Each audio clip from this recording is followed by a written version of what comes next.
House GOP star among Republicans facing unexpected challenge. Spokane, Washington.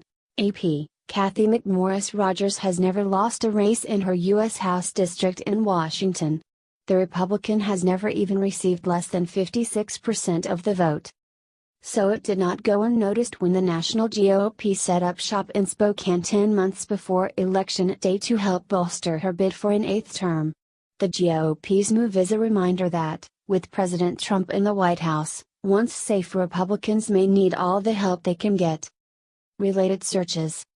Cathy McMorris Rodgers, Donald Trump Republican Party, United States, Spokane, Washington, George Nethercutt.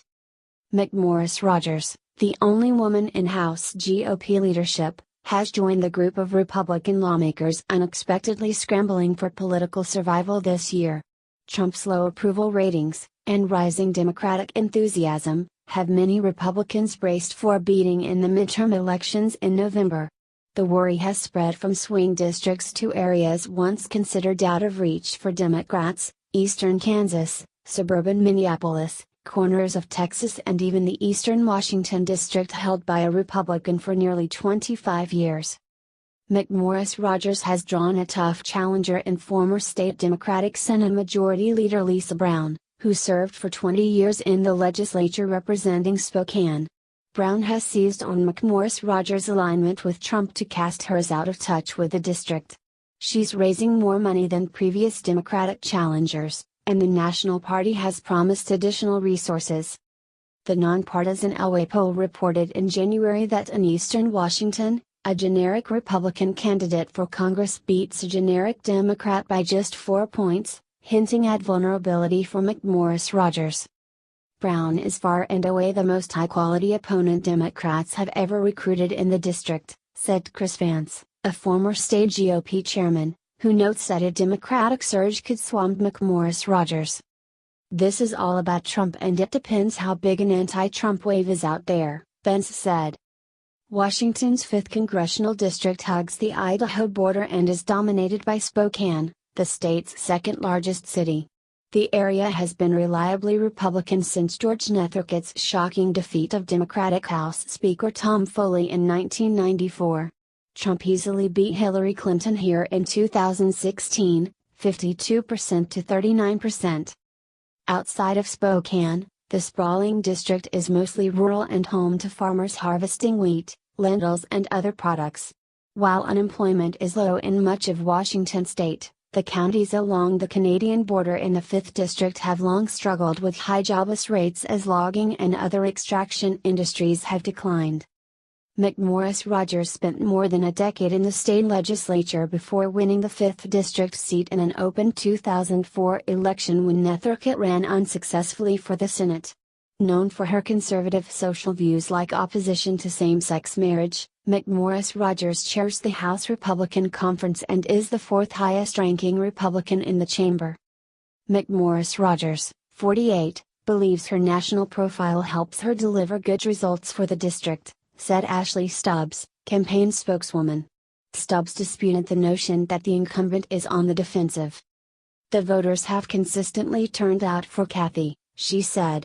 "The only person who thinks Lisa is formidable is Nancy Pelosi," referring to the House Minority Leader. While the GOP dismisses the Democrats' chances, the party is taking Brown seriously. House Speaker Paul Ryan's Congressional Leadership Fund has opened a field office, one of more than 24 in districts where GOP incumbents face a tough battle. In late February, McMorris Rodgers met with 4 Gonzaga University students and their teacher to discuss immigration issues. The students had returned from a trip to the Mexican border region. The Congresswoman, who supports many of Trump's immigration proposals, listened as the students shared their experiences. "My goal is a secure border," McMorris Rodgers told the students during the hour-long meeting in her district office in Spokane. "Immigration is an issue in the agriculture-rich 5th District, as are gun rights and efforts to prevent the breaching of 4 dams on the Snake River to help endangered salmon migrate more easily to the Pacific Ocean." McMorris Rodgers will also tout the tax bill as a major accomplishment. She has been blistered by opponents for voting dozens of times to kill the Affordable Care Act. Many people in the relatively poor district depend on the program. The incumbent is prepared to take on Brown over taxes, noting her challenger voted for tax increases as a legislator and backed the idea of a state income tax, something voters have been wary of. McMorris Rodgers in recent times has been reluctant to meet with constituents in open forums, preferring tightly scripted events. The incumbent was booed during a Martin Luther King Day speech in Spokane, in part for her votes to dismantle the Affordable Care Act. Brown, 61, said the idea of running for Congress gained momentum after Trump's election. When the House passed the health care bill and they had a party in the Rose Garden, at that moment I really knew, Brown said of launching her campaign. Brown said her priorities would include access to health care and cheaper costs for college. McMorris Rodgers has become disconnected from her constituents as her national profile has risen,